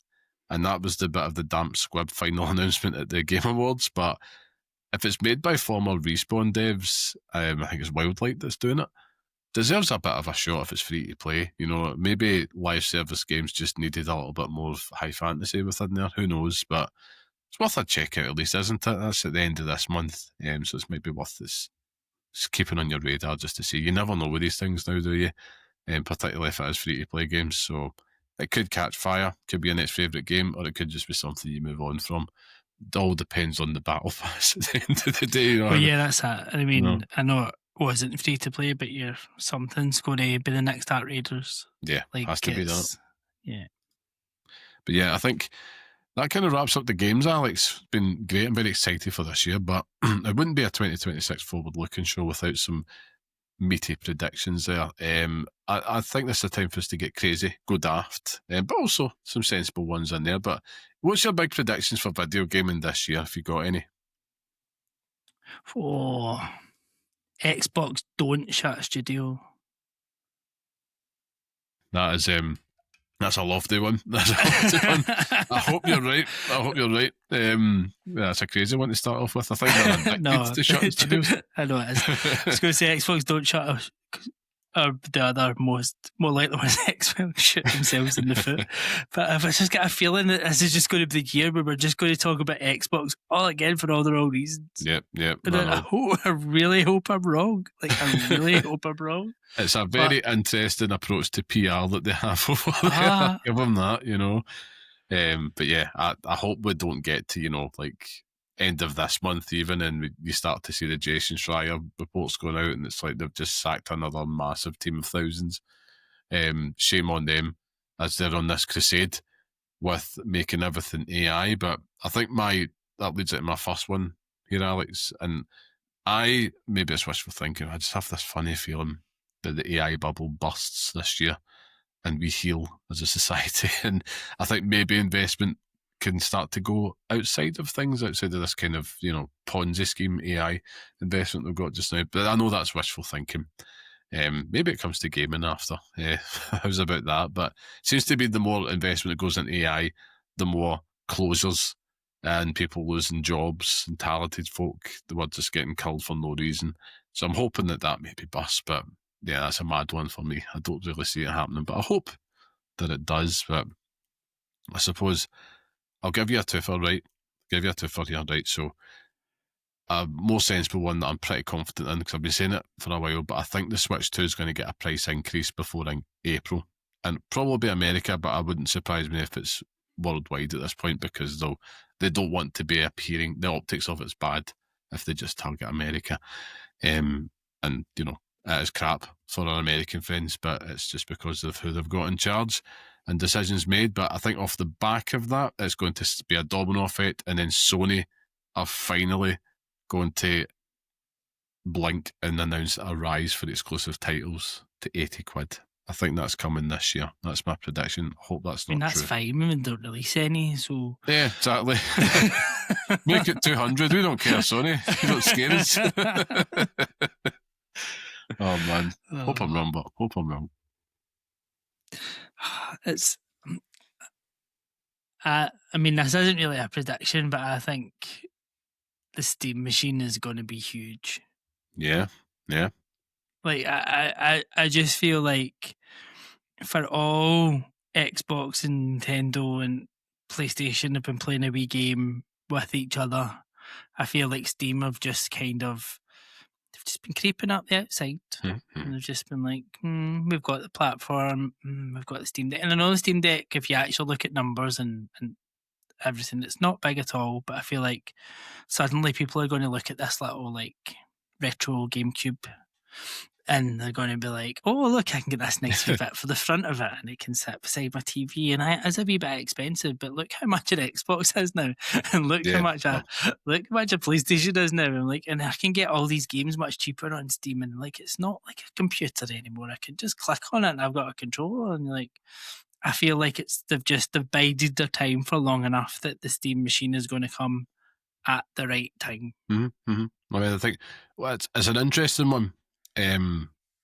Because I think in an ideal world, my prediction went the other way, I have to admit, which is that it stumbles, and it's all just because of price. I think the proposition in that's right, but I think it's going to find the hardcore niche, right? It's going to do that, and I think it's going to be beloved, and for people, particularly if you've got like a Steam Deck or that, or if you were maybe on the fence, I think they're going to just go for that because it's like they're targeting console gamers, they're trying to get them over to PC. And I think the proposition there is perfect. I mean, I've joked about it in the show. They're targeting the likes of Scott with this, that, and I think, there's every chance I do think he'll invest some point this year. He'll say otherwise, but I think he will. He'll be the guinea pig for us. But I ultimately think it's not going to beat the handheld movement.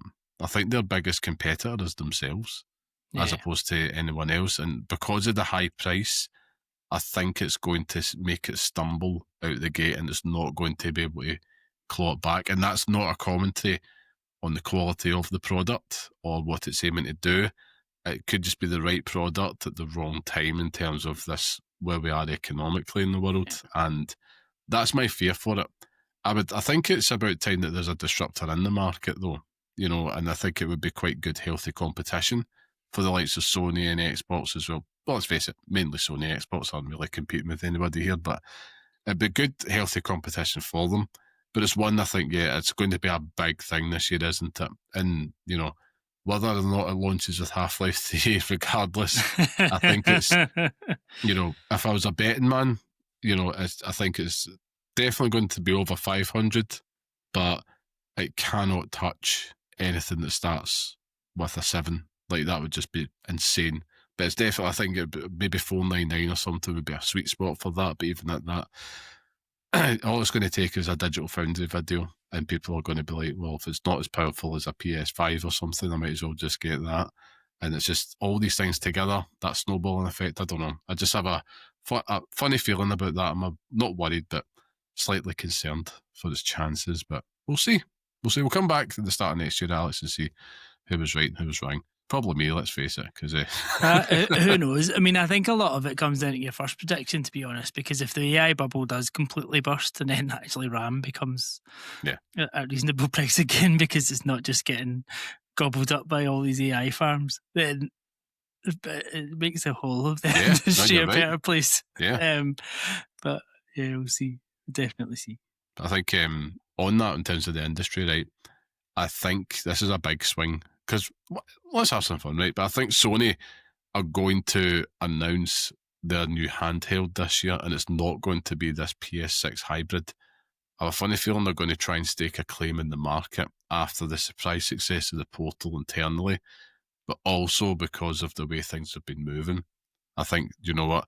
Let's just try and get this out now. They could just announce it. I don't say they're going to release it, but I think they're just going to announce it. That, whatever it is, the PS Portal 2 or the PS Vita 2, whatever you want to call it, and it's out there. And I think they're really going to try and stake a claim in this market because I think internally their plans for next gen, I think they're looking at it with one eye going, do you know what? We really want to do this in 2027, lads, but the world just isn't there yet. We can't release a $1,200 console. No. The world will get laughed out the place. So yeah, and like you said, and it's all because of what's happening with RAM and other components. Like, It's going to push the price of current consoles up. Next gen's just an absolute mile off. So handheld, naturally, feels like a smart move. I just have a funny feeling they're going to reveal something this year. Just some piece of hardware. Yeah. I mean, it's probably kind of... It's not quite a hardware projection, but it comes alongside what we know of what the next Xbox is going to be. And I think this is the year that we see Game Pass come to Steam. Oh yeah, that'd be huge. That'd be massive. I don't know. I just feel like Steam and Xbox are going to start playing really nicely together, and I think you're going to have Steam in whatever the next Xbox is, because it's ultimately going to be a Steam machine. Yeah, like that will be, give or take. Like that's really what it's going to end up being, and I think they're going to start finding a way for you'll get Game Pass bundled into. So basically, your Game Pass membership will give you those games on Steam. Yeah, could totally see that happen. I mean, Christ, if you look at what they've did with the Rogue Ally, I suppose that's kind of the proof of concept, isn't it? Yeah. Like the walls are down; they don't really care. We've all spoke about it at length, but yeah, I can totally see that happening. You know, it's like the Xbox is a Steam machine, is whatever else you want to call it. You can access Epic Game Store, you can access Steam, you can access anything.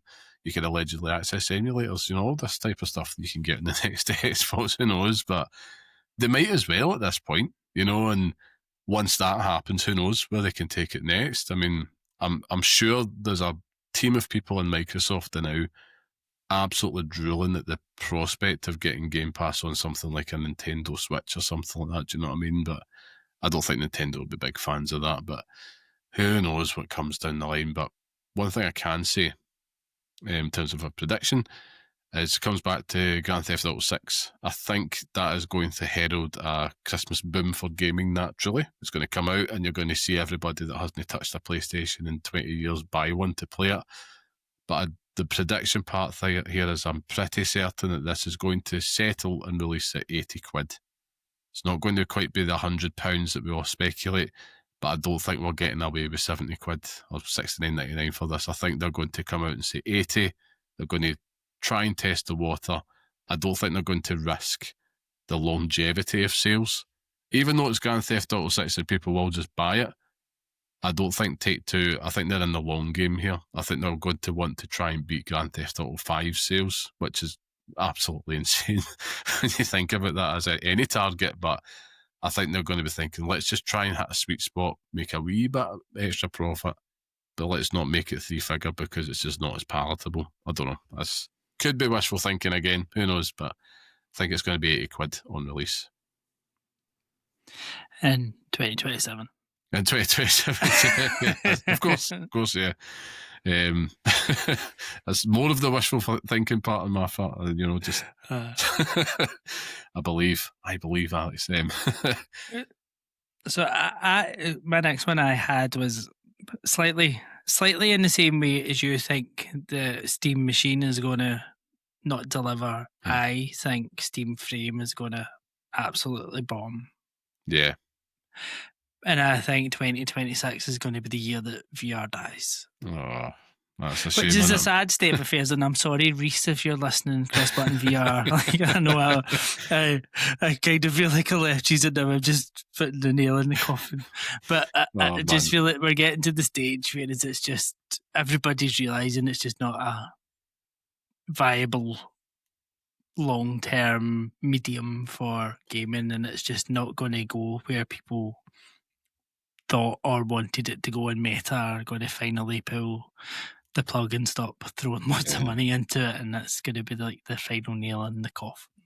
Sadly, yeah, I can totally see that happening. Yeah, because even on announcement, it was almost met with confusion. I would probably say when they announced that. And listen, fair play to them for actually having a go. They're obviously there's a lot of believers in the VR space. It might just end up just dwindling out as a hyper niche product, but I still think that handhelds and hybrid consoles have came and ate its lunch. Yeah. You know, you go all the way back to that year when the PlayStation VR had come out. When I would say that was probably when it made a splash mainstream, because you're talking about the non hardcore, the people that will walk through an Argos and see what's that. And it's like, oh, it's a PlayStation VR, and it started to become more commonplace, and you had like the Quest and all that stuff as well. And listen, I've seen it over the years, like my nieces and nephews had like a Meta Quest a couple of Christmases ago. Good laugh, but it just sits there gathering dust and just not as appealing as, they're fighting against phones and tablets and stuff like that. And I think we're just so accustomed to it. I think that's why handheld seems to be the way forward as well in this kind of battle for our attention. But yeah, it's almost in the same way as like the frame is presented more as a cinema to play your Steam library than it is as a VR console. And I think they've almost got to the stage that it's came too late, because things more like X-Shield glasses and stuff are becoming far more of the norm and are much easier to just put a USB-C, a nice wee pair of glasses on and a USB-C cable on the top of your Switch to your Steam Deck or whatever, and just do it that way rather than put a whole headset on. But I have been tempted by them. I would never buy them because of the price of them, but been tempted by them. They look absolutely class, especially if you're doing a lot of traveling. I can't do it. Report back, Alex, when you do. Be cute to hear. But yeah, you're absolutely bang on. Do you know the other thing I think that let it down is that this is really daft because people don't stick to it, but it's like the whole like recommended age for VR. Because like, and people still look at video game stuff as toys, and they also use their kids as justifications to pick up consoles and PCs and all that. But with the VR stuff, with the recommended age 13 and all that and above, whatever it was, that probably was a bit of a stickler as well. And yeah, it's huge. It's a huge deal for that. Now, the other prediction I've got here is, I believe, I'm just going to double check this. Yeah. I think this year is going to be a huge year for the next Playground, because it's going to launch on these shows and start to go into other markets. Next Playground made a little bit of a splash. There was a little bit of a, oh, what's this? Towards the tail end of last year, because it was one that I think did not outsell the Xbox or something last year. I can't really remember off the top of my head. It outsold it over the Christmas period, I think it was. Yeah. And obviously we are keeping a keen eye on it here, because also we've got the Wii ones, and you'll be doing the same, Alex, because it looks like it's perfect. And listen, people listening to this show well know what it's like. If you've got Wii ones, they've probably got some type of second screen device there, whether it's your own or they've got a tablet or something like that. And we see some of the guff, the mini games and that they'll play. But this next Playground looks like it's kind of trying delivering a little bit, have a higher bar, but delivering that promise that Kinect gave us. It's hands-free. Me personally, I'm hoping it does, but I can see that making a big splash, because it looks like it's a lot more affordable. And I think kids, you look at things like Tony boxes and all that through the years. Next Playground looks like it's got just enough of the gimmick factor to be a pretty easy sell to, mums, dads, aunts, uncles, all the rest. It's like, I'll just get them this, I'll get them that, and they'll play with it. Plus the fact as well, it's hands-free. I mean, me personally, I'm hoping it makes a splash, because I'm like my daughter, she has autism, and it's one of those ones where it's like her playing with a gamepad controller is very difficult just for her own capabilities. We've tried it before, didn't go down so well, but with this being hands-free, it's something she could join in with, and it'd be something as a family, it'd be really cool to see. But prediction-wise, I think it's going to launch into those other markets and make a bigger splash than expected, and I think it could be quite a moment for all the family gamers out there. So could be the wee moment of the generation. Yeah. I mean, I completely agree. I think depending if GTA lands in 2027, you could see it being the best-selling console for Christmas. Easy. Because, if GTA is 80 quid, as some predict, and it doesn't come out to next year as others predict, then it's like, well, next Playground's like 100 quid or something. You might as well just get that at that point for the Wii ones. But yeah, really intrigued to see how that goes. I've not really heard too much about in terms of future plans, but I am just checking in just to see, because I'd like to pick one up and just see how the kids do with it. Naturally, it feels like we have a duty to do that on this show, Absolutely. Alex. Yeah. I have to. I could definitely see my son loving it. Like, he would absolutely be all over it, because I can literally visualise him, because he very much at the minute is in when he's like, take a picture of me, and he'll do his superhero pose to get his picture taken. And I'm like, you know, just if you can see himself doing something like that, he's got to just love it. Oh, man, I mean, just like I loved Connect back in the day. I remember one New Year having a good Dance Central party. It was nice. Great.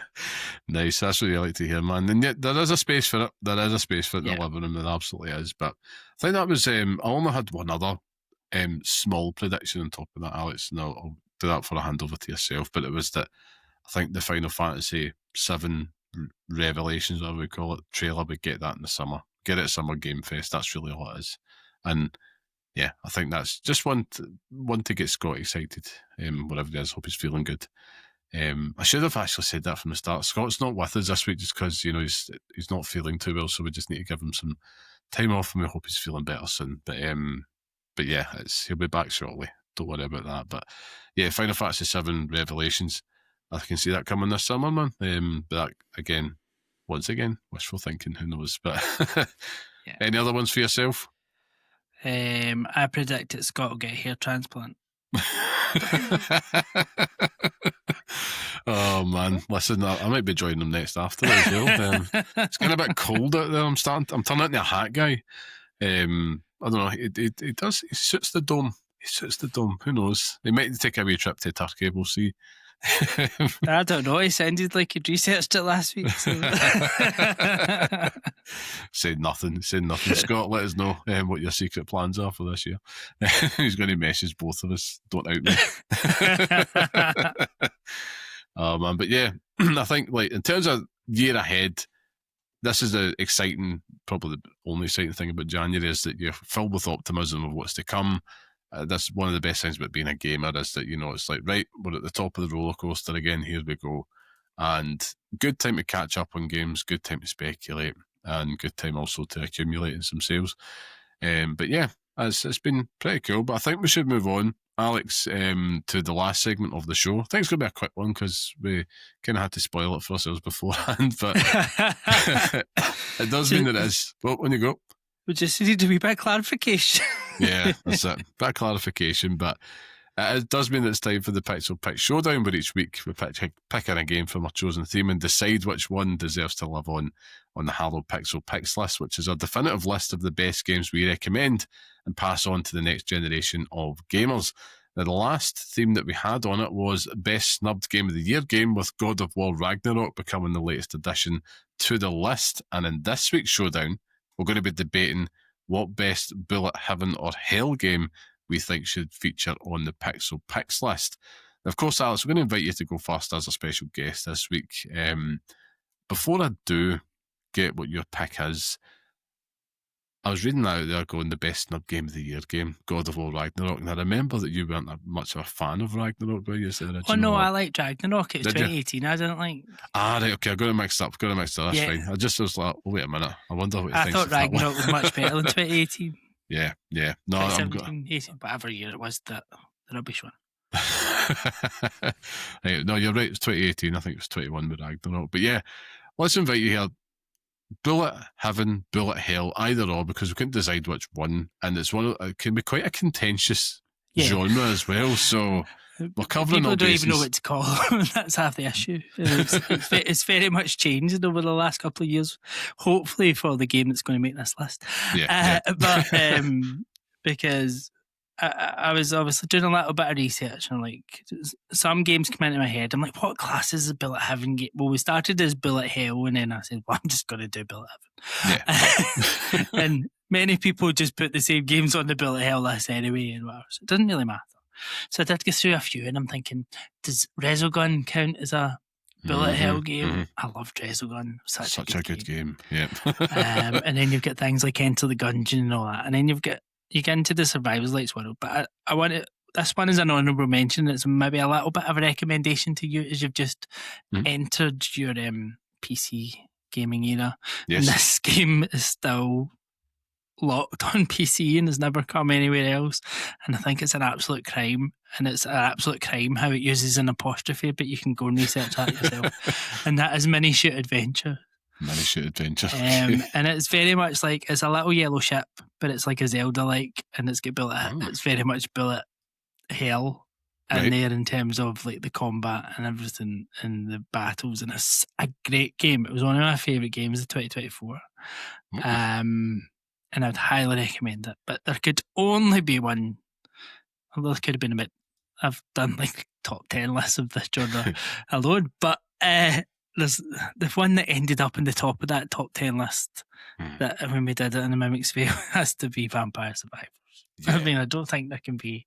It's really turned this whole genre up in its head. Hence, like whether you want to call it Bullet Heaven, Reverse Bullet Hell, which are so many different things. Survivors, like whatever. But Yeah. it's just a game, and it's more than a game. It's a movement. It's a phenomenon. Like It really is. it just came out, and whoever thought garlic was such a good weapon in gaming? But here we are. But yeah, it's got to be Vampire Survivors for me. Yeah, I mean, like this was the thing that was spoiled for each other. It is Vampire Survivors because that is both of our picks for this week. But Alex, I'm going to give you that as a pick. That'll be your. I'm going to double check how many you've got on the list actually, but I'm going to give that to you. But yeah, I think you're absolutely spot on. It has to be it. It's a phenomenon. There's people that I know that I wouldn't really say are hardcore gamers, near dear friends of mine, really old friends as well, and it's like they pick up a Switch and they'll play Vampire Survivors all the time. It's either this or Stardew, and it's the ones that can break through that threshold. And it's like, well, yeah, if we're talking about the best bullet heaven or bullet hell game, it was that, to the point where I was like, I had the same thought. I was like, Resogun perhaps, and then you start to get tetchy, because I was like, I know it's not bullet heaven or bullet hell, but I'd seen someone describe like Geometry Wars as that, and I'm like, that doesn't feel right to me. I'm going to get that's shit. what. So that's where you're kind of in that world of twin stick shooters, and like, does that count? Does it not count? And you're like, because then you get something like Sectori, which has come out recently, which is just almost like completely like nailed that genre. You're like, that's one of the best games you can make in that genre, and so you're just like, it does. It gets really difficult. It does, but I think like because of that, I'm foregoing honourable mention this week because I can't see past Vampire Survivors. And to be fair, it's also my little tribute to Scott this week as well, because by foregoing an honourable mention, it feels like it's very Scott play for me to do. But a big massive congratulations then to Vampire Survivors, which is the next addition to the Pixel Picks list. It really elevates it just for the fact that it's there. It does, yeah. And I should actually, I'm going back here, Alex. So I'm looking at the ones you've also been on this list with week 67, with the best remake game for Resident Evil 4 with Scott. You also got Balatro on there as well, best card game. Well done. Because no arguments there at all. And I think you had one earlier on as well. Way back in week 24, 2D fighting game, Street Fighter 2 Turbo. I like looking back on all this because there's a lineage there, a history that you've been in this show. I was going to say, it's just behind me as well. Oh, indeed, yeah. Awesome. Love that, man. It's actually, props to the backdrop as well. It gets better and better every time I see it, man. It's getting ridiculous now. It needs to stop. Goodies galore. Goodies galore, man. Love to see it. But yeah, I need to do a little bit more behind me, and I'm going to try and add a little bit more pictures that I like to create in my free time. And there's some prints. You can see the big man, Big Victor behind me there, keeping an eye on me. But yeah, I think it's been a worthy addition to the list there, Alex. I look forward to seeing where this goes. As I mentioned in the show, we're fast approaching episode 100. We don't have any plans for it yet. That's the God's honest truth. So we'll figure something out. We'll try to do something special, but we know that it's not going to dovetail with the completing 100 of these entrants, just because of things like Christmas and all that getting in the way. Yeah. But there's a lot of good games on there to play. I think we need to do something with just getting out there so everybody can see, and almost a bit of a audit. We did a top 50 showdown. We might do a top 100 one. Who knows when that comes? But what I will be doing is I've got Mini Shoot Adventure now here, Alex, on my list. I've just made a wee note as you were saying there, so I'm going to go on Steam and pick that up, and I'll make that my next game after South of Midnight. And I very much hope that you've played Deep Rock Galactic Survivor on that Rogue Ally. Not yet, but I'll also add that to the list. But that's a Game Pass game, though, isn't it? Yes, I shall add that. I'll get that downloaded once we've wrapped up here as well, for yourself, good sir, and I'll report back and let you know what I make of it. But Always a pleasure, Alex, but it does bring us to the end of this week's podcast. So thank you once again, everybody, for joining us. Remember, go out there, support small independent games media. So if you like what you hear, enjoy the podcast, please share on social media, tell your friends about us, leave us a wee 5-star review. Whatever you do makes a massive difference. And of course, remember to join the free Patreon community at patreon.com/Pixel Parents to support the show. Now, speaking of supporting independent games media out there, Alex, where can people find you in the Mimics Vale and yourself if they want to hear more from you? Yeah, you can hear me, Ben and Lewis, on the Mimics Vale every week. Every Thursday you'll get a new episode, and just search for the Mimics Vale on your podcast app of choice. And you can find me mainly on Blue Sky at alexsurvives.bsky.social. Awesome. And sometimes streaming on Switch, but I need to Twitch. It's something that's one of my little resolutions that I'm going to try and be a wee bit more regular at the streaming. Probably still Survivors like games, but yeah, back to it. Well, I'm hoping you do. So that was what I was about to ask, if you're still doing the streaming. But yeah, please go check him out. Go check out the guys at the Mimics Vale. It's a great show. Yeah, you'll have a lot of fun with that as well, if not there already. Should also add, if you're listening to us on Spotify, you'll find a link to them at the bottom. We've got them as one of our recommended shows, so we've made it nice and easy for you to go find them. No, it's our pleasure. But if you want to come follow myself, you can find me at Blue Sky, at carmelite.bsky.social. Speaking of resolutions, Alex, one of mine is to just try a little bit more, to post a little bit more on Blue Sky, get out of my shell, get out of the funk. I think sometimes you can get a little bit of social media shyness every now and then, and at least me and myself, when you compose a post, you go to post it and you delete it because you're thinking nobody's interested in that, and then you think that's kind of the point. But exactly, you're just releasing your thoughts out into the ether. Yeah, and I have to admit though, it's been lovely kind of engaging with people that I've not spoken to for a while, and also new people in there. So it's something I'm going to continue to do for sure. And of course, I'll always be blending with yourself on there anyway, Alex. But I want to give a massive thank you to our producer and music man, very talented and handsome and wonderful Mr. Sean Murray. So please go show him some love. Check out his work on Instagram. Even if he did, it almost spoiled my Christmas, but yeah. I am saying nothing. We should have added a disclaimer on that. Apologies to any listeners that did have that ruined by the music man. But if it didn't do that, yeah, get him at Bare Hands Designs and barehandsdesigns.com. I'd like to get Sean out. I don't want to make him like the ghost of Christmas past and present on here. We've had an idea for a show that he is very much an expert on when it comes to gaming. We'll see if we can make it happen this year before the big man arrives.